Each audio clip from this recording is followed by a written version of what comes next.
Hello and welcome to Single Parent Success Stories. Today I have a fellow podcaster, an amazing person, Sadie Marie. On her top-ranked podcast, Sadie's Divorce and Happy, Sadie and her guests discuss life after divorce from an out-of-the-box perspective. You'll hear fresh, playfully spicy conversations, answers to burning questions, and tips to happiness. Join her every Wednesday and turn a setback of divorce into a personal comeback. The reason Sadie Marie is here with us today as well, because she is also a single mom of 2 kids. She is joining us from St. Paul, Minnesota. Welcome, Sadie. It is a pleasure to have you. Thank you so much. I'm excited to have this conversation today. Yeah. So please share with us, when did you know you were coming back to your comeback after divorce? Well, I don't know. How long have you been divorced? Remind me. How long have you been divorced?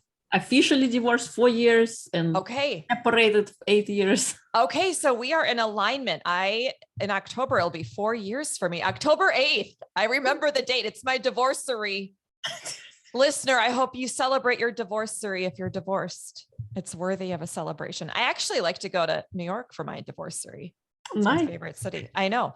So for my comeback, okay, there's a little bit of backstory before I share how I got to my comeback, because I don't know for you or the listener who's been divorced, but for me, after my divorce, I had what I call the honeymoon stage. Mm-hmm. Did you experience that?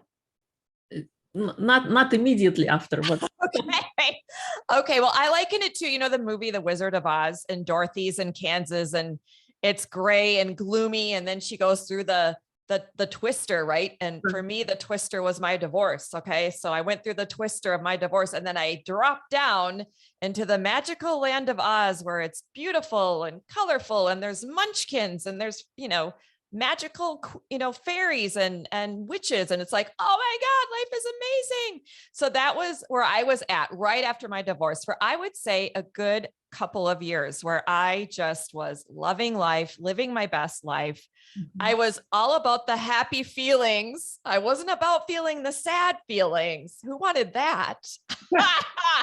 So that's where I had all the spicy fun. And I talk a lot about that on my podcast. And I think it's a great place to be.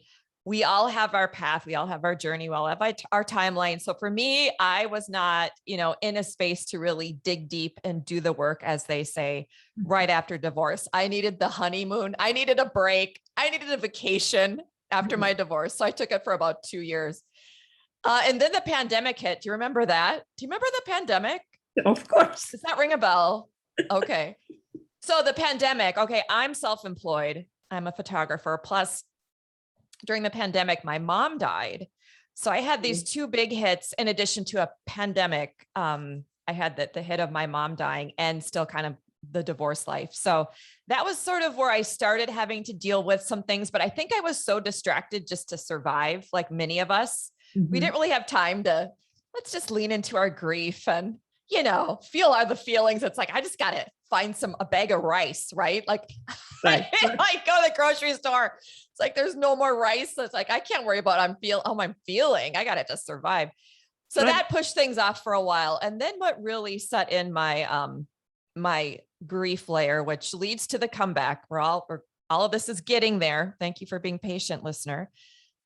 Is that this last summer, I had 2 of my best friends move away, people that I've known for 2 decades that like really had my back during divorce. And again, how important it is to have those people in your life that can actually be there for you and show up for you. So 2 of those people moved far away from me. And then my mentor, my photography mentor of 15 years, like my second dad, retired and moved far away. Mm-hmm. And then I was in a situationship. I don't know. Have you been in one of those since your divorce? They're interesting. I don't really recommend it, but you learn a lot. So then I had this situationship that I had to let go of because it just wasn't healthy for me. So I had just all of this loss this last summer of 2022, just this last summer. And that kind of stopped me in my tracks, literally. Like it just like, okay, you're going to grieve now. Like it's time. It's been 4 years. You get to now feel all these feelings and deal with this, because if you don't, you're not really going to get to where you want to be when it comes to how you feel about how I felt about myself, what I wanted in relationships, that type of thing. So going through that grief, and it's, it's a journey. It was exhausting. There were days where I'm like, I don't know if I can keep doing this. Like it's hard to feel feelings that you don't want to feel, but at the same time, like releasing all of that grief really allowed me to learn some things about myself, which I'll share in a little bit, and ask myself some really hard questions. And that movie, Inside Out. Do you remember that movie, Inside Out? Love it. I love it. Yes. And you know how I love that the main character is leaving Minnesota and moving somewhere. I think she's leaving Minnesota and moving somewhere else. And her parents just want her to be happy, be happy, be happy, be happy. I was like that with my kids after divorce. Like we just have to be happy. This is happy. And my daughter would say things like, but Mom, I feel sad. And so what I've learned through my own grief is that in order to have that beautiful happiness, you have to really experience the sadness, because it allows you to feel the happiness more deeply and also appreciate it more. So for my comeback, just in the last couple months, I would say that just feeling like myself again, not being stuck in that grief, not having that grief feel so overwhelming, like getting through it. The stages of grief there are 5 stages. The longest for me was just that depression stage. I don't know for you with your grief around your divorce, if you experienced those. Did you? I've been in a year of grief and despair and depression. Yeah, it lasts a while. I know. I'd wake up in the morning and be like, where am I? Like, am I still in this stage of depression? Darn it. I want to be in the acceptance stage. So just a couple months ago, I started feeling like myself again, meaning I wasn't so stuck in thoughts. You know how you can get really like you're stuck, your thoughts just consume you. You know what I mean? That Yes. focus. And it's like, oh, I'm not thinking about this person, or I'm not thinking this type of thought. I'm focusing just on my day to day. I'm much more present. I'm in my body. I felt like, it was just easier to kind of live life. And I feel so grateful, because having to go through all of that this last summer, it's hard work, but it's good work. And one thing that I learned through my grief is that even though I identify as female, I'm not as emotionally available as I thought I was. I really thought I was. And I'm like, yeah, no, I'm not. That's the one thing that my comeback really has taught me, is that, do you know what the term recovering good girl means? No. The listeners. Please elaborate. You never heard? Okay. Yeah. So I identify as a recovering good girl, which basically means I'm a daughter of a minister. I was raised Christian. My dad's a retired Lutheran pastor. So my whole life, plus I was raised in a small town. So being the minister's daughter in a small town, all eyes are kind of on you. And there's a lot of pressure to be really good. You follow all the rules, you do all the right things, you wear all the right clothes, you date the right boys, you get the good grade. Everything has to be perfect.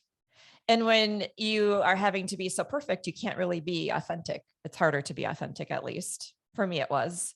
And that was pretty much my whole adult life, like kind of like, I am going to be this person, and she's going to be all of these things. And I bought into that whole storyline of if you're good and you do all the right things, you're going to be happy. And then I learned, right. And then I learned through my marriage, like, well, yeah, not really. Not so much if you're not emotionally available. And I wasn't, because I was always, a lot of my life, I've been putting out this front of who I am and not really being authentic. And I think we kind of meet people where we're at, and we can only meet people as much, know people as much as we know ourselves. Right. And so this summer, it's like, I really got to know myself. I sure did. How did it go? All the layers. How did it go? There are some things about myself that I heard a quote actually on my podcast from one of my guests, is you want to be the person that you'd want to fall in love with. Mm-hmm. And I'm not that person yet. I just have to own it. It's hard to kind of say that, like, because I like myself, but I'm like, yeah, I'm not quite her.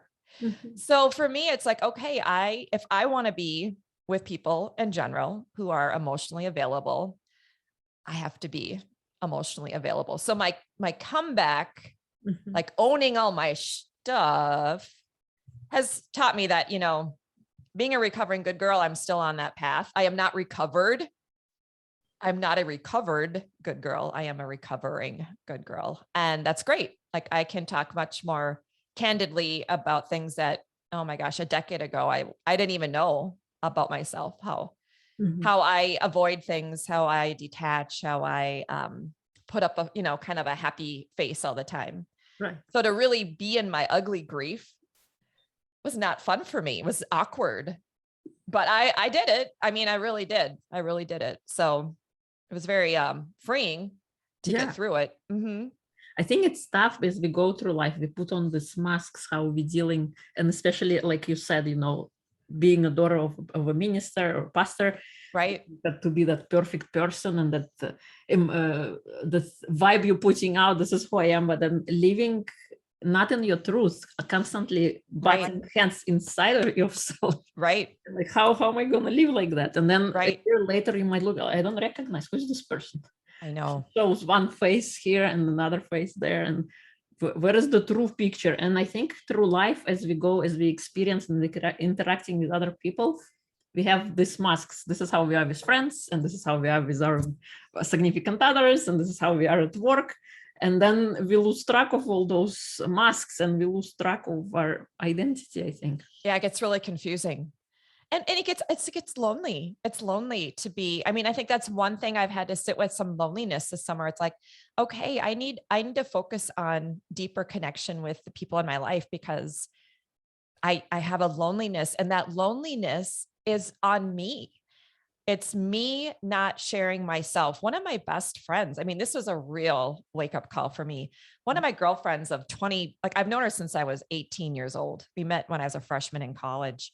She's known me, like she's seen the worst of me and the best of me. And she's one of the few people in my life that I really tell everything to, but I didn't even tell her how unhappy I was in my marriage. And just honestly, this summer, she's like, yeah, I had no idea you were so sad. And I feel sad that you felt you couldn't tell me. And I couldn't tell her, not because I didn't trust her, not because I didn't think she'd support me, but because I felt so much shame. Like, oh my gosh, if I tell my friend I'm unhappy in my marriage, I don't have a perfect life. I'm not a perfect person. Something's wrong with me if I actually share it. And that was just causing me so much isolation. And so for the listener, I want, just to share it, allow yourself to be vulnerable with the people that want to help, that really love you, because that vulnerability is going to give you support that you really need. And also it's going to show you that you can be authentic with people and they're going to stick around. I think sometimes as a recovering good girl, I feel like, well, if you really know me, you won't like me anymore. If you really see my flaws, that I'm not this perfect person, you might go away. And that's too scary. So I'm just going to keep this mask on. And I've learned that actually, no, people, they'll go away because I have a mask on. They'll go away because I'm not being authentic. Yes. So, I've kind of tricked myself, it's like, I've thought it was one way and really it's the opposite. Really the vulnerability and authenticity is how I get to have that connection and not feel isolated and also with myself, right? Like we can feel really lonely just within ourselves because we're not being honest with ourselves. Or we could be surrounded by a group of people, but still feel lonely on the inside. Absolutely. Because we're not sharing who we really are. Yeah. So what advice would you give to someone on her comeback journey? Well, yeah, I've kind of shared that. I mean, I think, again, it's allowing yourself to, a couple of things, create space for the grief. So one thing I would do that this summer that I really don't do so well is I would sit and do nothing, because I am so good at being busy. I am just brilliant at it. I mean, I can stack a day like nobody's business. I can just go, go, go, go, go, go, go. And I think part of that is a defense to not have to feel things or think about things. So I would say to the listener, create space, 10 minutes, 15 minutes a day, just to sit and be with yourself. Have a journal, maybe not. Stare out the window, stare at the wall, and just get kind of comfortable being in your body, doing nothing. I think we're so conditioned to be busy because it makes us feel more worthy. And that's your busyness does not equate your worth. And also, again, like, a create space to actually feel what your body's feeling, allow your thoughts, allow the feelings to pass. You know, I would sit and I would just cry, but then it would pass. And then I would go about my day. And it was just a good release. Yeah, it's so true, because our negative emotions, they're not bad. Their purpose is for us like a trigger to Right. realize that something is not working, but not for us to hold on and hoard on that like for dear life. Right. Like you Right. said, your crying comes, it comes through, Yes. comes out. And it's a message. Don't you think also it's a message from our body? I think one thing I've also learned is the body keeps the score. It's actually a book. Yeah. For people who've experienced trauma. It's a very famous book. The author's name is escaping me, but Google just the body keeps a score, because also during grief, you know, your body is experiencing all of that, not just your thought patterns. And so I would actually, I mean, this might be a stretch for the listener, but try it. You know, I would actually, I'd talk to my body and I'd massage parts of my body, like my hands or my thighs. And I would say, oh, you're doing such a good job. You're so strong. You take such good care of me. I appreciate you. You're a good friend. I love you. You know, and just like talking to my body just helped my body calm down, and just touching it in a way that was really soothing was also something that was really helpful to me when I was really like in the throngs of that grief, because the body's just going through the ringer. Yeah. And so to give your body that release and that comfort and that connection, I found to be really helpful. And I think, you know, also having some positive distractions that are helpful, that can get you, you know, we all need something to look forward to. So whether it's a phone call with a friend or a walk, or, you know, reading something, or allowing yourself to, you know, have some type of indulging experience, a bubble bath, whatever that is for you, enjoy that. I mean, there are benefits to having positive distractions. You can't just sit in your grief 24/7. You need a break. Yes, yes. And I like to recommend people to practice 10 minutes of joy every day. Do something that sets your soul on fire every single day. Yes. So whether it's taking yourself on a walk or journaling, Yes, or exercising, I do singing personally. That's what sets my soul on fire. And you said you do singing. yes, yes. What do you have, like a genre? Is there a genre you like? I bet there is. I don't do heavy metal or rap, but everything else goes. So, yeah, I love playing happy music in the when I'm in the shower. Yeah, and kind of like moving around, like moving your body in general. Don't you think that's just so helpful? Having like a little because our dance bodies party. actually were designed to move, and in the Yes, pandemic, we are sitting more. So you sit so much. Yes, I do like that about my job, because I get to move a lot. It's very helpful as a photographer. I get to move a lot. If you can describe your comeback in one word, what would you say? What is that word? Ongoing. You know, I was joking around the other day with a friend, like, okay, is this like a 6-month tour? You know, is this a life journey of learning and figuring it out? When do we get to figure it out? Like, when does that happen? I mean, I think that's the exciting part about life, and also kind of like, oh, you know, but it's ongoing, right? Like, coming back. I mean, every day is a reset. Every day is a fresh start. Every day I get to practice being more consistent with myself. Every day I get to practice being more authentic. Like the things, the virtues that I want to be stronger in, I get to practice those every day. It's like meditation. It's a practice, you know, having that type of mindset you want, how you talk to yourself, the boundaries that you establish. That's for me part of my comeback story. I didn't, you know, years ago, like when I was married, I didn't even know what I needed.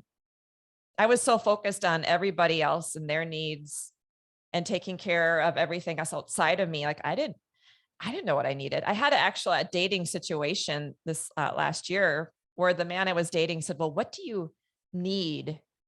And I didn't even know what to say to that. Like, what do I need? I mean, that really stopped. Again, it's all these things are stopping me in my tracks this year, but that's okay because it's growing me. But yeah, like know what your needs are and then practicing getting your needs met, not just through other people expecting them, but yourself. Like, okay, if I want more consistency in my life, then I need to be more consistent. If I want more positivity in my life, I need to practice being more positive. I mean, it starts within. I mean, that sounds simple, but it's growing a muscle, all these different muscles that we're growing through our comeback. Yes, just like we had our expectations when we were growing up. We had certain systems installed in ourselves, and this is how we live our life. So now is opportunity in your comeback to create the systems that thrive you as opposed to deplete you. So whether it's riding a bike, brushing your teeth, or taking yourself on a walk, or setting time aside for yourself every single day and ensuring that you are fulfilled, like just Energizer Bunny, like they run around on the body. Filling your own cup, right? Yeah, fill your own cup with That's so energy, true. because you cannot give to others what you don't have yourself. Just like so true. You want to be more positive, you want to see positive, start with yourself. Absolutely. Because everything what we see in the world, our kids, our acquaintances, people are just reflections or mirrors of what we have on the inside of us. So they really are. That's humbling sometimes, but that's so true. Yeah, and sometimes we get triggered. It means is that there is this unloved part within ourselves that we still don't recognize, we still don't see, and that's why we're being triggered by that thing in others. Once we fix it inside ourselves, then it's no longer gonna trigger us. The power is taken away. That's so true. Yeah, fly over you. What was a guilty pleasure you enjoyed during your comeback? Well, because I have a podcast too, and you know how this works. We have to do this thing called social media.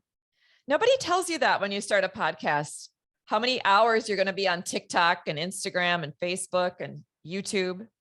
I had no idea. Did you? No. You're laughing like, yeah, I had no idea.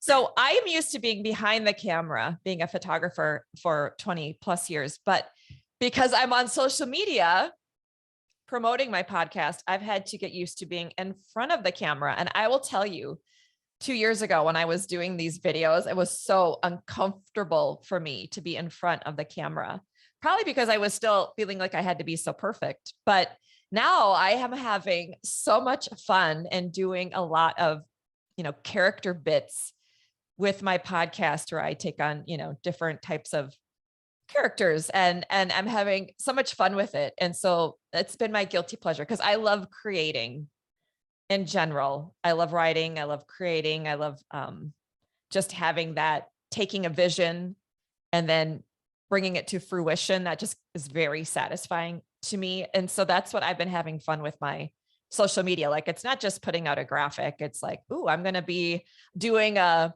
character who does a divorce open mic, where I do a spoken word about divorce, and doing the cheerleader who's doing the perfect cheer, but it's like that Saturday Night Live, like awkward cheer, to talk about the episode for the week. And I have a spicy French girl who's going to talk about her fun with baguettes. Wink, wink. So, so that's been my guilty pleasure. That's been a great positive distraction outlet for me. Yeah, and it's not only that, it's also allowing you to express your emotions, if anything. Really, absolutely. And feel silly and playful and not take myself so seriously, which we all need to do more of. Yeah. I love how you're doing your podcasts and your promotions. And I thank you so much. From you. Oh, you're kind. Gotta have fun with it because it's sure a lot of our time, isn't it? Yes, yeah. And if how can I be out of the box here? You're not doing it right. So. Yeah. Then it's another, we don't need that. So should be like paying a bill. My goodness. Right. Is there anything I haven't asked that you like to share? Well, I would love to share with your listeners. So obviously my podcast is called Sadie's Divorced and Happy. Yes. I am a very playful, out of the box, spicy personality around divorce. And I would love for your listener to visit my website to learn about my podcast. It's at divorcedandhappy.net. And also on my website, I have a free download, 80s. Hi, I do love the 80s music. Sadie's 8 tips to happiness that they can download for free. I think your comment about how you like to sing every day kind of triggered me to think about, like, what 80s songs would I do? Lionel Richie. Do you sing Lionel Richie? I love him. I can try. Yeah. Okay. Anyway, I'd love for your listener to visit my website, divorcedandhappy.net, and get that download. Sadie's 8 Tips to Happiness. I also have a blog on my website, and they can learn about the Red Room, which is a safe space for like-minded women who are curious about their sensuality to have spicy conversation. We meet every third Wednesday of the month, and it's a great group of women. We've created a great bond, and it's just a wonderful space to be and discover more about who you are as a sexual being and female. Amazing. And we will include all of the links and episode notes. Thank you so much for coming on, sharing your spike, your happiness, your beauty. Oh, thank you. You come back. Thank you so much for having me. It was so fun.